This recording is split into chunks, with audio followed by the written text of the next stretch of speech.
Bonjour. Oh là là là là, je sais même pas par où commencer. Je suis là, je suis plus là, je reviens, je repars, mais qu'est-ce qui se passe? On veut savoir. Aujourd'hui je vais vous faire un life update, je vais vous raconter un peu tout ce qui s'est passé, je vais raconter ma life. Donc si vous en foutez de ma life, on se voit à la prochaine vidéo. Mais en gros, j'ai trop de trucs à vous dire. Je vais pas faire plus de suspense, c'est écrit dans le titre. J'ai eu l'appendicite. Mais venez, Attendez, je vais tout vous expliquer, on va discuter.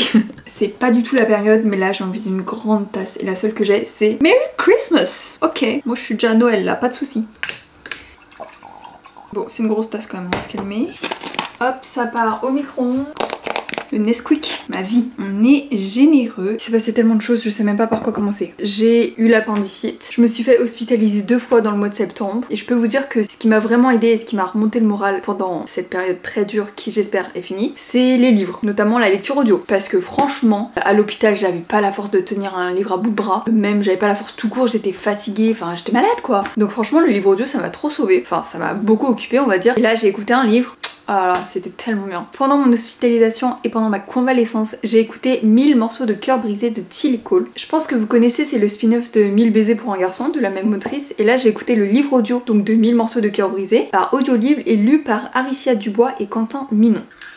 Ah, c'est super chaud. J'avais lu 1000 baisers pour un garçon il y a plusieurs années et je l'avais adoré. Et quand j'ai appris qu'il y a cette version qui sortait en audio de 1000 morceaux de cœur brisé, j'étais trop contente. En fait, dans cette histoire, on va suivre... Ah, j'ai peur de spoiler. Comment on spoil pas le résumé de ce livre-là? En fait, dans cette histoire, on va suivre Savannah qui a perdu sa sœur il y a plusieurs années, il y a 4 ans maintenant. Elle essaie toujours de se reconstruire. Et en fait, sa thérapeute va lui suggérer de participer à un voyage. C'est une expédition qui fait un peu le tour du monde. Enfin, pas le tour du monde, mais plusieurs pays. C'est un voyage spécialisé pour les personnes qui sont endeuillées, qui ont perdu quelqu'un. Au début elle se dit bon je sais pas trop, est-ce que j'ai besoin de ça, enfin voilà. Au final elle accepte de faire partie de ce voyage et elle va rencontrer Kael qui est un jeune homme aussi qui lui a perdu quelqu'un dans sa vie, son grand frère. Et lui de son côté au début il veut pas du tout y aller et en fait il va quand même y aller et les deux vont se rencontrer et là ça va être waouh. Ce livre est waouh, j'ai eu les larmes aux yeux tout le long, le livre audio est tellement bien fait. Il y a les deux narrateurs donc il y a une voix féminine et une voix masculine pour chaque personnage, ce que j'ai trouvé trop bien. L'intonation, la manière dont ils racontent, dont ils lisent le texte, enfin c'est des comédiens, c'est leur métier, mais j'ai vraiment eu les larmes aux yeux limite tout le long du livre. Déjà le début, on se calme s'il vous plaît. J'avais les larmes aux yeux dès 3 pages quoi,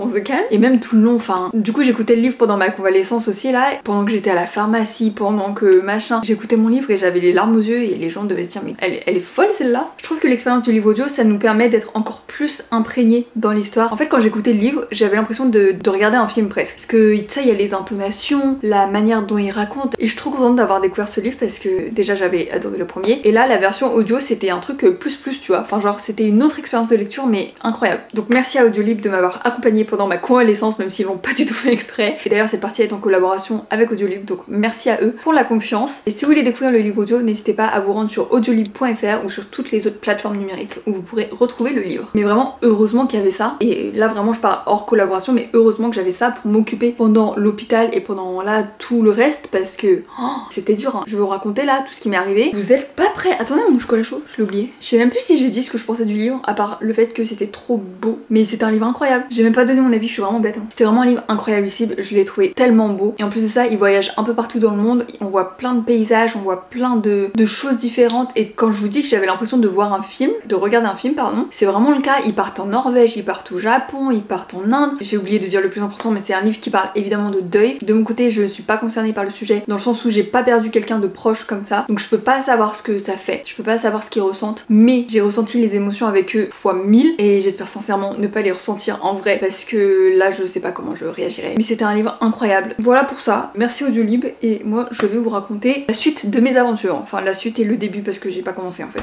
Bon, est-ce qu'on peut faire semblant que c'est rangé? Je me suis assise au seul endroit où il y avait un semblant de place pour que je m'assoie. Mais on va faire genre je suis bien installée, ok?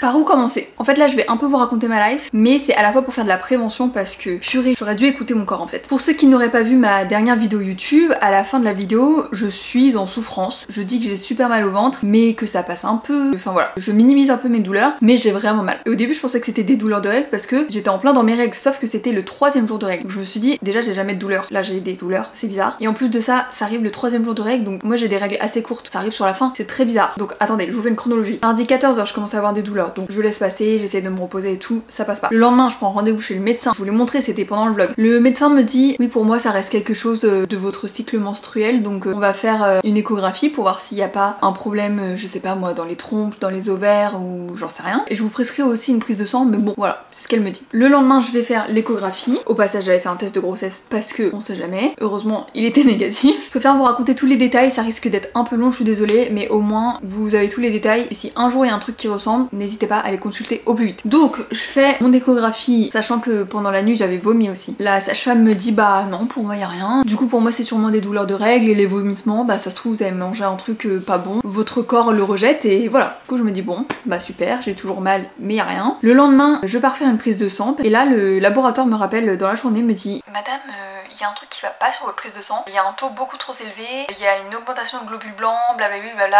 Vous étiez venu pourquoi? Bah j'ai des douleurs de ventre, de machin. Il me dit bah là faut retourner voir un médecin au plus vite parce que c'est pas normal quoi. J'étais là genre bon super. Donc je suis allée voir un autre médecin en urgence. J'ai de la chance parce qu'à Paris il y a quand même des rendez-vous, tu peux avoir des trucs en urgence. J'arrive, donc on est vendredi soir et après m'avoir examiné, le médecin me dit bon madame, là en fait on peut pas attendre 2 jours, je vous fais une ordonnance, vous partez aux urgences. Ah. Ok, bon. Et il me dit clairement vous habitez où? Je lui réponds et il me dit ok bah je vous conseille cet hôpital là, il est sur votre chemin et tout. Donc je comprends que je dois même pas rentrer chez moi quoi, je vais aux urgences tout de suite, il y a pas d'autre choix. Je l'ai pas trop écouté, je suis quand même allée chez moi chercher mon chargeur parce que je me suis dit si je reste là toute la night, on sait jamais. Et pour donner des nouvelles à mes proches surtout. Donc part aux urgences. Et franchement j'ai été prise en charge super rapidement. Peut-être justement parce qu'ils ont vu qu'il y avait une urgence, j'en sais rien. Mais en gros, sur ma prise de sang il y avait un taux qui devait être à 5 ou moins. Vous savez il y a toujours une moyenne dans laquelle vous devez être. Donc là ça devait être 5 ou moins et j'étais à 190. Voilà, ça allait pas. J'ai l'impression que ça va être super long. On n'est même pas au début de mon hospitalisation. Je vais accélérer parce que sinon on est là encore demain matin. En gros le médecin de garde des urgences m'examine, il me dit oui ça ressemble quand même à l'appendicite. On va faire un scanner, on va voir. 2 heures après je fais un scanner et il me dit bah madame je suis désolée de vous l'apprendre mais effectivement vous avez l'appendicite. Donc là vous allez rester avec nous, on va vous opérer et vous restez à l'hôpital quoi. Et en fait sur le coup j'ai pas trop eu de réaction, j'étais là genre d'accord ok. Parce que dans ma tête l'appendicite c'est pas trop grave. L'appendicite tout le monde en parle. L'appendicite c'est... Même lui il m'a dit c'est assez commun, vous inquiétez pas, c'est pas... Voilà. Du coup j'ai pas trop eu de réaction. J'ai déjà été opérée, c'est pas quelque chose qui me stresse, donc j'ai vraiment zéro réaction quoi. Et ce que j'ai pas précisé c'est que j'ai eu appendicite aiguë avec un abcès. Donc là les choses se compliquent. Pareil on va faire genre que c'est rangé s'il vous plaît. Donc je pars dans le service dans lequel je vais rester des jours et des jours et je me fais opérer le lendemain de l'appendicite. Ça s'est bien passé, j'ai eu une anesthésie générale et en fait je pensais pas que au réveil, en fait je pensais que le truc qui me faisait mal à l'opération il me l'enlevait et du coup je pensais qu'en me réveillant j'aurais plus mal. MDR. J'ai eu super mal au réveil, franchement des douleurs vraiment fortes pendant 2-3 jours. Le début c'était compliqué quand même, j'ai eu beaucoup d'antidouleurs etc. La chance que j'ai eue c'est que j'ai eu de la visite tous les jours, j'ai des proches incroyables qui sont venus absolument tous les jours. Du coup après quelques jours je me sentais déjà mieux. Les médecins me disent au début bon vous allez peut-être sortir et en fait ils me disent sur la prise de sang qu'on vous a fait ce matin il y a un truc qui va pas, enfin le taux est remonté donc c'est pas bon signe. Donc on vous garde encore une journée alors que j'allais de mieux en mieux. Bref je suis sortie le lendemain parce que ça allait mieux. Enfin ça allait mieux mais quand je suis sortie j'avais beaucoup de nausées et genre j'ai vomi en arrivant chez moi, enfin bref. Mais après ça allait mieux, plus les jours passaient, moins j'avais de douleurs, mieux je me sentais, enfin vraiment je sentais que j'étais sur la voie de la guérison tu vois. J'étais sous antibiotiques pendant 7 jours et après les 7 jours passés bon bah j'arrête comme prévu et au bout de 3-4 jours vraiment je commence à me sentir mieux. J'ai beaucoup moins de douleurs, je reprends un peu le travail, je vous ai posté la vidéo YouTube tout ça et vient un jour où j'ai beaucoup de fièvre et ils m'avaient dit, ils m'avaient prévenu, ils m'ont dit si vous sortez et que vous avez de la fièvre ou des grosses douleurs et tout, vous nous rappelez, c'est pas normal. Donc le lendemain de la fièvre je rappelle le service, sachant que j'avais aussi plein de petits symptômes bizarres, j'avais beaucoup de migraines, bon ça j'ai envie de dire j'ai l'habitude, j'ai beaucoup de migraines mais ça combiné à tout le reste, quand je tendais les bras j'avais une sensation d'engourdissement et ça j'ai eu trop peur, je me suis dit je vais faire un AVC. Bref plein de petits trucs comme ça et donc je rappelle le médecin le lendemain matin, il me dit bon bah madame je veux pas vous alerter, on sait pas ce qu'il y a mais juste revenez aux urgences, il faut faire un check-up pour voir si... voilà. Donc je vais aux urgences et là vraiment dans le déni je n'ai pas pris d'affaire, je me suis dit je viens faire un check-up, il m'a dit je fais un check-up, on fait un check-up et je repars chez moi. Que nenni. Je fais une prise de sang plus un scanner et après 11 heures d'attente. Ouais, je sais pas pourquoi j'ai attendu autant de temps, même le médecin il m'a dit pourtant je les ai prévenus que vous arriviez aux urgences et qu'il fallait s'occuper de vous, mais je sais pas, bref. Après 11 heures d'attente, le médecin que j'ai eu le matin revient aux urgences et me dit madame, je suis désolée, j'ai pas des bonnes nouvelles, il y a un nouvel abcès qui s'est formé, encore plus gros que le premier. Donc là, vous restez avec nous encore, vous êtes hospitalisé, minimum 3-4 jours, on va vous faire un drainage, c'est-à-dire qu'il va y avoir un tuyau qui va sortir de toi pour éliminer cet abcès, c'est-à-dire que l'abcès c'est une poche de pus en fait, donc il y a un gros truc de pus dans moi là, et en gros il faut qu'on l'élimine. Et du coup le drainage c'est un tuyau qui va permettre de faire sortir tout ça sans opération, parce que c'est pas une opération. Et en fait tout le long là de tout ce que je vous ai raconté, j'étais pas dans le mal, j'étais... Enfin moralement c'était moyen, parce que bon bah moi la rentrée j'adore, j'ai envie de travailler, je suis à l'arrêt, c'est compliqué. Mais là quand il m'a annoncé ça et qu'il est parti, j'ai fondu en larmes, parce que vraiment j'en pouvais plus. J'ai les larmes qui reviennent. On se calme. Attendez.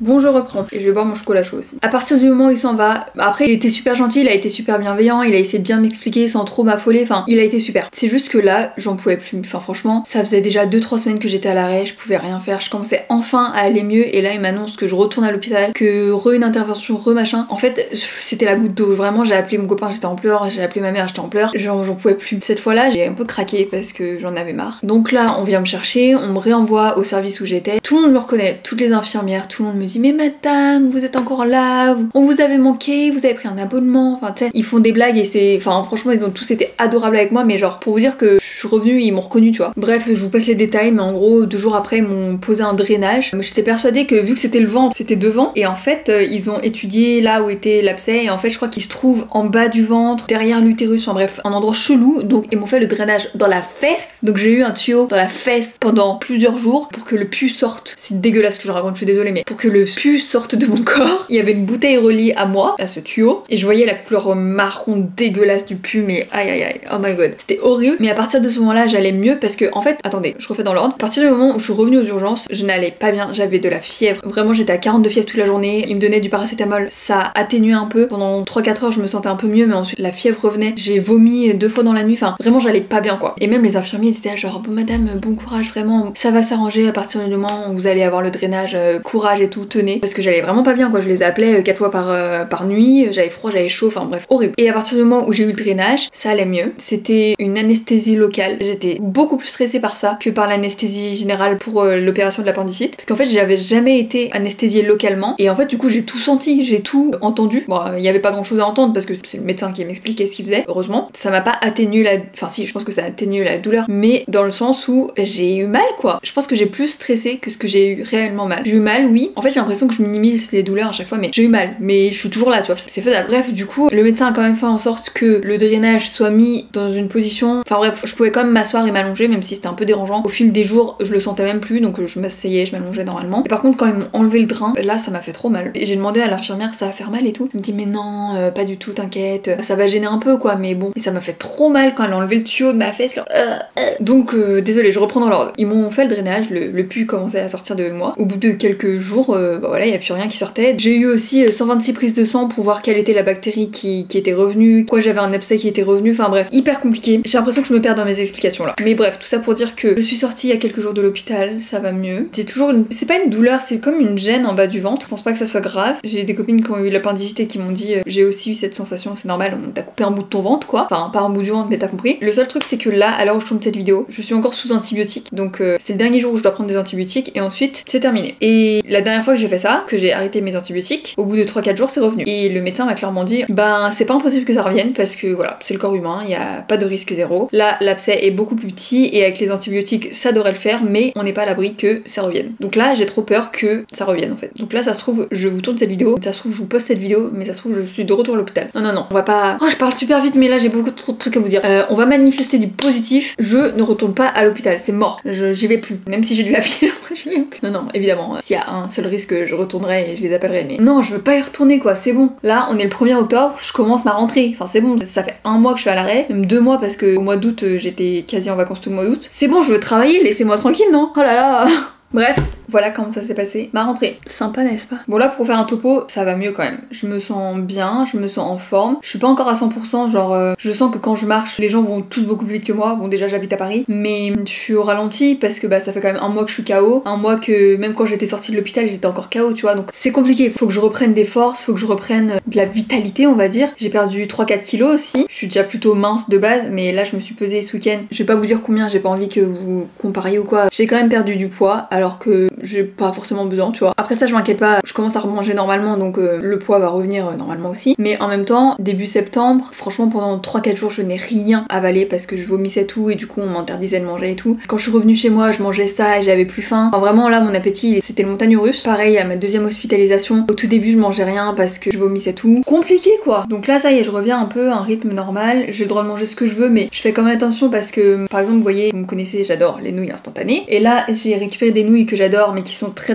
épicées. Et je pense pas que ça soit super là pour le ventre. Donc j'attends un peu avant de les manger. J'attends d'aller mieux. Et un autre truc qui me fait peur aussi, c'est... Alors déjà, à l'heure où je vous parle aujourd'hui, dans une semaine, j'étais censée aller voir mon copain à l'étranger. Je ne vais pas y aller parce que j'ai peur d'avoir des complications et tout encore, donc je veux prendre aucun risque. Je suis trop proche de la sortie de l'hôpital pour repartir à l'étranger là, donc je préfère pas. Je vais rester au calme chez moi, tant pis pour les billets d'avion que j'ai payés. Enfin, la santé avant tout. Le seul truc, c'est que dans un mois, je suis censée partir pour mon voyage de rêve en Islande, et je vais partir pour mon voyage de rêve en Islande, mais j'ai peur. J'ai peur qu'il y ait autre chose, j'ai peur qu'il y ait une autre complication. Donc vraiment, envoyez-moi toutes vos ondes positives s'il vous plaît. J'en ai besoin là. Je sais pas pourquoi la vie s'acharne sur moi, mon corps, faut qu'il arrête de me lâcher là, je vais très bien. Arrête de créer des abcès à tout va. Et ouais, envoyez-moi toutes vos bonnes ondes, j'en ai besoin. Je ne veux plus retourner à l'hôpital et je n'y retournerai pas, je manifeste. Mais voilà, cette vidéo c'était racontage de life, mais c'était aussi pour faire de la prévention parce que je vous jure que quand il m'a annoncé que j'avais l'appendicite, pour moi c'était ok, demain je suis sortie quoi. Mais en fait pas du tout. En fait ça dépend des gens. Il y a des appendicites qui sont détectés de manière très précoce et du coup ça va. Il y a une fille qui était entrée dans mon service pour appendicite dans ma chambre parce que j'étais dans une chambre double. Elle est arrivée, je sais plus, le vendredi à 16h, elle est sortie le samedi matin à 11h et elle allait très bien, tu vois. Donc ça dépend des gens. Et aussi, moi j'ai eu cette petite complication où j'ai eu un abcès qui s'est formé et le médecin m'a dit c'est parce que j'ai un peu trop attendu, mais c'est pas de ma faute, tu sais, j'ai fait au max quoi. Enfin j'ai fait mon échographie, j'ai fait la prise de sang, je suis allée voir un médecin direct, enfin j'ai fait au plus vite que j'ai pu, mais malgré ça, ça a quand même laissé un peu de temps et du coup c'est pour ça qu'il y a un abcès qui s'est formé. Mais ça aurait pu être pire, ça aurait pu être une péritonite, ce qui fait que l'abcès aurait pu exploser littéralement dans le corps. Si j'ai bien compris les termes, hein, n'hésitez pas à me corriger s'il y a des médecins, des infirmiers, tout ça. Mais je crois d'ailleurs, il faut que je relise mes papiers, mais je crois que j'ai eu une petite péritonite. Je sais pas si c'était la première ou la deuxième hospitalisation, mais je sais qu'il y a eu un mini truc. J'ai lu le mot péritonite, donc, mais c'était petit, c'était... Peut-être que ça commençait à sortir, j'en sais rien. Voilà, tout ça pour dire que l'appendicite, c'est pas anodin, c'est quand même une opération, c'est quand même une hospitalisation et tout. Donc je veux pas vous faire peur si un jour vous avez l'appendicite, mais que vous soyez préparé, tu vois. Moi j'étais tellement dans le déni, dans ma tête c'était tellement... Bon bah c'est bon, tout le monde là, tu vois. En fait pas du tout. Enfin c'est quand même, on t'ouvre le ventre. Enfin non, j'abuse. J'ai 3 petites incisions, c'est vraiment... Les cicatrices elles sont minimes, donc voilà. Mais c'est quand même une intervention chirurgicale, j'ai quand même eu une anesthésie générale. C'est pas rien, tu vois. Donc voilà, je préviens. Parce que moi j'étais tellement dans le déni et là ça m'est tombé sur la tête, j'étais pas prête quoi. Mais j'étais prête à faire ma rentrée, à travailler, à faire plein de collabs et tout. Que nenni. Je suis à l'arrêt depuis un mois et j'en ai marre. Là vous voyez, je vais quand même un peu mieux, c'est pour ça que je filme. Donc le message que je veux faire passer dans cette vidéo c'est prenez soin de vous, faites attention à votre santé, vraiment. Votre corps est votre meilleur allié. Je sais pas où je vais là. Ne minimisez pas votre santé. Si vous avez un quelconque souci, un quelconque doute, s'il vous plaît consultez ou même allez aux urgences si c'est vraiment un truc urgent. Parce que je suis allée aux urgences, il y a un mec qui a dit j'ai mal au dos. S'il vous plaît. Là déjà je sentais que c'était un truc pas normal et puis moi, enfin c'est le médecin qui m'a envoyé aux urgences donc pas le choix. Mais s'il vous plaît faites attention et si vous avez quelconque doute, c'est mieux d'attendre 6 heures aux urgences que d'avoir un truc encore plus grave en fait. Donc c'est chiant mais voilà, allez-y. Après moi j'ai eu de la chance, franchement à l'hôpital enfin tout le monde a été hyper gentil, hyper bienveillant. J'ai pas eu de problème particulier, j'ai été hyper bien accueillie et tout. Merci, bon je pense que personne passera par là mais s'il y a des gens qui se sont occupés de moi à l'hôpital, merci, vous avez tous été géniaux. J'ai été très bien encadrée, très bien soutenue, j'ai même niveau personnel et professionnel j'ai été très bien entourée professionnellement. Calme-toi, parle lentement. Professionnellement parlant, tout le monde a été très compréhensif. C'est hyper chiant de parler aussi lentement. Tout le monde a été hyper compréhensif et je remercie toutes les marques à qui je travaille pour ça parce que vraiment c'est tellement agréable de pouvoir travailler avec des personnes vraiment humaines qui ont des belles valeurs, qui comprennent que voilà c'est mon corps qui m'a lâché et que je peux pas faire autrement, tu vois. Et d'ailleurs je voulais... Oh là, j'ai encore un truc à vous dire. Mais cette vidéo est longue déjà, non? Je voulais juste vous dire que là en tant que freelance, moi j'ai beaucoup stressé par rapport à mon travail parce que si je m'arrête, si je travaille pas, j'ai pas d'argent en fait. Encore une fois je vous ai dit, les marques à qui j'ai travaillé ont été très conciliantes, très compréhensives, donc on a repoussé, mais j'étais dans ce stress permanent de me dire si je reprends pas le travail, il y a rien qui va être fait, alors que en tant qu'auto-entrepreneur, on a quand même des droits et je paye pour... Enfin bref, j'avais un arrêt de travail que j'ai pas envoyé, tu vois, pour dire à quel point j'étais stressée. Je devais travailler parce que si je travaille pas, ok, l'assurance maladie pouvait me compenser, mais c'est rien par rapport à ce que je peux gagner si je travaille, tu vois, donc bref, j'ai beaucoup stressé par rapport à ça, mais ça s'est bien passé, mais c'est quand même stressant. En tant que quelqu'un qui travaille à son compte, quand t'as des problèmes de santé comme ça, tout ce met en stop et c'est compliqué quoi. Heureusement j'ai pas perdu d'argent, tout le monde, enfin voilà, tout va bien, mais j'ai beaucoup stressé par rapport à ça. Je pense que cette vidéo est assez longue, je vais m'arrêter là. C'était vraiment une vidéo blabla pour raconter un peu comment ça va, comment tout ça se passe, pour vous donner des news parce que là sur YouTube je viens, je repars, donc j'espère que je vais revenir pour de bon cette fois. Et voilà, c'est un life update pour vous dire que la rentrée s'est pas vraiment passée comme je voulais, vous expliquer aussi pourquoi j'étais absente comme ça sur YouTube et en espérant que ça aille mieux. Croisez les doigts pour moi s'il vous plaît, vraiment. J'ai besoin de vous, j'ai besoin de votre force. Mais bref, cette vidéo est longue, non? Désolée si j'ai un peu trop raconté ma life, mais je voulais aussi faire de la prévention. Donc prenez soin de vous, vraiment, c'est le plus important. La santé avant tout. Si je reviens pas la semaine prochaine, c'est que je suis encore à l'hôpital. Non, on va pas parler de malheur. On se retrouve la semaine prochaine pour une nouvelle vidéo. J'espère pouvoir faire une vidéo rangement de dressing et changement de dressing parce que là, vous voyez, on est le 1er octobre, j'avais prévu de faire cette vidéo début septembre et du coup j'ai toujours pas sorti mes vêtements d'hiver alors que dehors c'est l'hiver et du coup j'ai aucun pull. Je vous remercie d'avoir regardé cette vidéo. Si elle vous a plu, si vous voulez soutenir, n'hésitez pas à liker, vous abonner et mettre la petite cloche de notification pour ne rien rater. Et merci pour tous vos messages, pour ceux qui me suivent sur Instagram. Ça m'a donné une force, vous avez même pas aidé, ça m'a remonté le moral. Merci aux personnes qui ont participé à la petite surprise que ma copine Audrey a organisée. En gros, elle a fait une story pour dire voilà, Christiane est à l'hôpital, envoyez-moi vos vidéos de soutien et tout, je fais un montage et je lui envoie. Et quand elle est venue me voir à l'hôpital, elle m'a envoyé cette vidéo de 10 minutes et c'est que des vidéos de vous qui me soutiennent. Vous m'avez dit dans les vidéos que vous seriez là à mon retour, que vous aimez mon contenu, que enfin voilà, ça m'a fait tellement plaisir, j'ai pleuré pendant 10 minutes à l'hôpital. J'étais comme ça devant mon téléphone. Et merci pour tout, merci pour votre soutien. Vous avez pas idée à quel point ça m'a aidé, ça m'a réconforté de savoir que vous allez pas m'oublier, que vous êtes là. Enfin, je vais commencer à pleurer donc on va arrêter. Mais merci pour tout et j'espère vraiment vous retrouver la semaine prochaine. On se retrouve la semaine prochaine pour une nouvelle vidéo. Et voilà, je vous fais de gros bisous.